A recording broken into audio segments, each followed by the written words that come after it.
Negative వస్తుందని చెప్పి చనిపోయిన ఇంకా నెగిటివ్ చేస్తారా? ఆమె నెగిటివ్ చేసుకోలేదు కదా. ఎందుకు నెగిటివ్ చేసుకోలేదు? నెగిటివ్ చేసింది నన్ను నైట్ అంతా వచ్చి కొట్టేటోడు, తాగేటోడు, ఇలా గుంజేటోడు, అలా గుంజేటోడు, ఇవన్నీ మరి వినలేదా? క్లిప్స్ వినలే మీరు? విన్నారో లేదో మరి పూర్తి తెలియదు అనుకుంటా మీకు. తెలిసినా నేనేం మాట్లాడలేను, ఆమె లేడీ కాబట్టి. లేడీ అయితే ఏందండి, ఆమె పరిస్థితులను బట్టి ఆమె ముందుకు రానప్పుడు మనం ఏదో పక్క వాళ్ళు చెప్పారు కదా అని చెప్పేసి మనం మాట్లాడద్దు. ఆమె ఏదో ఆ టైంలో చెప్పింది కావచ్చు, కానీ ఆమె బాధ అనేది ఆమెకు ఉంటుంది కదా. అమ్మ, ప్రతి ఒక్కరికి బాధ ఉంటుంది తల్లి. వాళ్ళిద్దరూ 2 ఫ్యామిలీస్తో మాట్లాడుకున్నారంట, ఓకే ఒప్పందం జరిగిందంట. అంతా అయిపోయిన తర్వాత మంత్లీ 30,000 పే చేసేటోళ్ళంట. మరి వాళ్ళు ఇచ్చే 30,000 పే చేసే బదులు ఏదో ఒకటి అప్లై చేసుకుంటే అయిపోయేది కదా. పోనీ అండి, ఆ టాపిక్ గురించి వదిలేసేయండి. అసలు ఆ టాపిక్ ప్రతి ఇంటర్వ్యూలో అదే టాపిక్ నాకు నచ్చట్లేదు. ఎందుకంటే లేదండి, లేదు, 2 రోజులు 3 రోజులు వచ్చిన అంతే. ఎన్ని ఛానల్స్కి ఇచ్చారు తెలియదు, గుర్తులేదు. సూర్యాబాయ్ అంటే ఇప్పటివరకు మీరు దాదాపుగా సామాజిక సేవలు చేశారు. అంటే మీకు ఎక్కువ మీరు మాట్లాడిన విధానంలో చూస్తే నాకు తెలిసింది ఏంటంటే మీకు పవన్ కళ్యాణ్ అంటే చాలా పిచ్చి అని తెలిసిపోయింది. ఎందుకంటే మీరు కూడా ఒక ఆర్టిస్ట్ కాబట్టి. సో తను గెలవడం జరిగింది, తన మీద ఉన్నటువంటి అభిమానం కొద్దీ. సో ఓడిపోయిన వాళ్ళు చాలామంది విమర్శలు చేయడం జరుగుతుంది. సో దీని గురించి మీరేం చెప్తారు? ఆ విమర్శలు చేసేవారికి మీరేం చెప్తారు? ప్రతి కుక్క ఒకరోజు మరుగుతుంది, ప్రతి ఒక్కరికి ఒక టైం వస్తుంది. ఈరోజు పవన్ అన్నకి టైం వచ్చిందని చెప్పి కుక్కలు మరుగుతున్నాయి, ఇంట్లో దాచుకుంటున్నాయి, బయటికి కూడా రావట్లే. అన్ని రోజులు అన్ని కష్టాలు పెట్టారు కదరా ఇరి పుష్పాలారా. కొడాలి నానిగాడైతే ఇంతన్నా కామన్ సెన్స్ ఉందారా నీకు? చంద్రబాబు నాయుడు గారి ఏజ్ ఏంటి? ఎంత గలీజ్గా తిట్టావు. రోజా సిగ్గుందా అసలు? ఆర్టిస్టువి, తోటి ఆర్టిస్టులను కూడా అలా తిట్టడం అవసరమా? ఐపరాధిని కావచ్చు, సుధీర్ గారిని కావచ్చు, సీను గారిని కావచ్చు, నాగబాబు గారిని కావచ్చు, ఏం అధికారం ఉందని తిట్టావే నువ్వు అసలు? ఇంకా అనిల్ అంట, అనిల్ గారు. దాని తర్వాత ఫిలిం ఇండస్ట్రీ వెళ్ళి అక్కడికి వెళ్ళి జగన్మోహన్ రెడ్డి గారికి రిక్వెస్ట్ చేసుకొని నమస్కారం పెడితే ప్రతి నమస్కారం కూడా చేయడం రాదు అతనికి.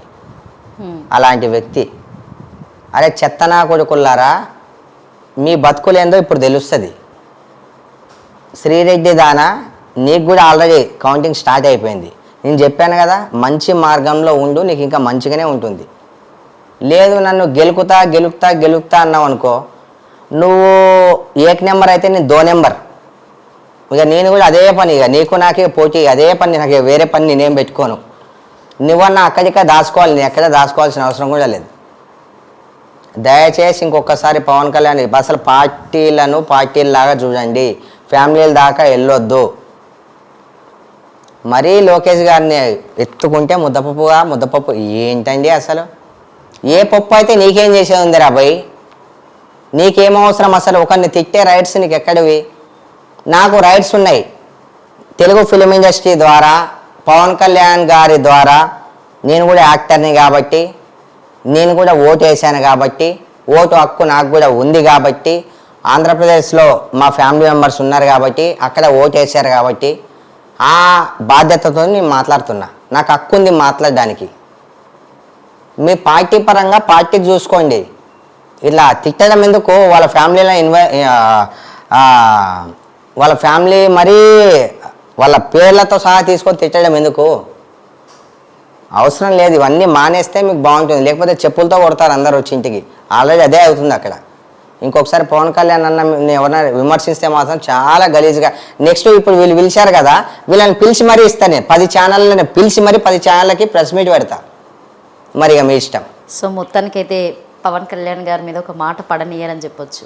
Yes, thank you so much. నేను పిలవగానే వచ్చారు, మంచి ఇంటర్వ్యూ ఇచ్చారు. కానీ మాత్రం సూర్యాబాయ్ గారు రౌడీ షీటర్ ఏమన్నారు? సూర్యాబాయ్ గారు మాత్రం మొత్తానికి రౌడీ షీటర్ మాత్రం అస్సలే కాదు.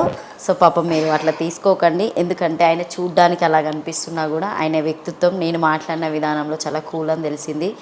సో ఓల్డ్ సిటీలో మంచి పేరు తిన్నటువంటి వ్యక్తి కాబట్టి ఓల్డ్ సిటీ బాయ్ అని చెప్పొచ్చా? ఓల్డ్ సిటీ సూర్యాబాయ్ అనే పిలుస్తారు నన్ను అందరూ. అసలు ఎందుకు ఇట్లా ఈ బాయిలు పైల్ వాళ్ళు? సరే అన్నగా అమ్మ తల్లి మీకు ఎట్లా చెప్తే నచ్చుతుంది, మీరు అట్లా చెప్పరా తల్లి? చెప్పొచ్చు కదా. అంటే ఎందుకు అట్లా పెట్టుకోవడం? ఎవరు అమ్మ నేనేం పెట్టుకోలేదు తల్లి. నేనేం పెట్టుకోలేదు. ఇప్పుడు నాకు వాళ్ళకి లావణ్య నచ్చింది. అని పేరుంది, ఆ. మీకు మీ పేరెంట్స్ పెట్టిన పేరు ఉంది. సరే, మీరు సూర్య అని పెట్టి మీరు ఎక్కడ ఉంటారు? ఎక్కడ ఉంటారు మీరు? పైల్ వాళ్ళు ఎందుకు అని నా క్వశ్చన్ అంతే. నేను చాలా సింపుల్ గా నవ్వుకుంటూ అడుగుతున్నా దాన్ని. లావణ్య గారు మీరు ఎక్కడ ఉంటారు చెప్పండి.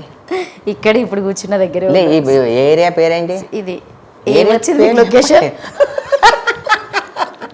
సరే, ఉప్పల్ అనుకుందాం. సౌజన్యాని ఉప్పల్ సౌజన్య అని పిలుస్తున్నారంటే ఇక్కడ మీరు ఏమన్నా పొజిచి ఉండాలా, లేకపోతే ఇంకేదన్నా చేసి ఉండాలా. ఇంకేదో చేస్తే మీకు మీ ఏరియా పేరుతో కలిపి ఉప్పల్ సౌజన్య అనకంటే ఉప్పల్ బాగా అనొచ్చు కదా, అందరికి తెలుస్తుంది కదా జనాలకి. మనకెందుకు లేని ఉప్పల్ బాల గురించి మనకెందుకు లేని వదిలేయండి. ఫ్రెండే అట కదా. నాకెందుకు ఫ్రెండ్ అవుతాడు అమ్మా? ఎప్పుడైనా చూసా, ఒక వీడియో చూసా వాని గురించి నేను మాట్లాడింది చూసా ఎప్పుడన్నా. వాడిని ఇప్పటిదాకా నేను కలిసింది కూడా లేదు. మీరు చెప్తే ఇట్లా ఇంటే తప్ప నేను అసలు వీడియో కాల్ చేసి చూపెడతా, మాట్లాడతాడేమో. చూపు మరి అయితే. ఇప్పటిదాకా అసలు ఆ పర్సన్ నేను లైవ్ లో అసలు చూడలే నేను. సీరియస్లీ చెప్తున్నా, నాకు అసలు ఆ పర్సన్ నేను చూసింది లేదు. వీడియోస్ చేస్తాడు, వీడియో చూస్తే అరే మనవి మనం చూసుకునేకే టైం లేదు, ఇంకోని చూసేకి అంత టైం ఏడు ఉంది. Thank you so much. So ఓకేనండి, మీకు కనుక ఈ వీడియో నచ్చితే లైక్ చేయండి, షేర్ చేయండి, కామెంట్ చేయండి. Thank you.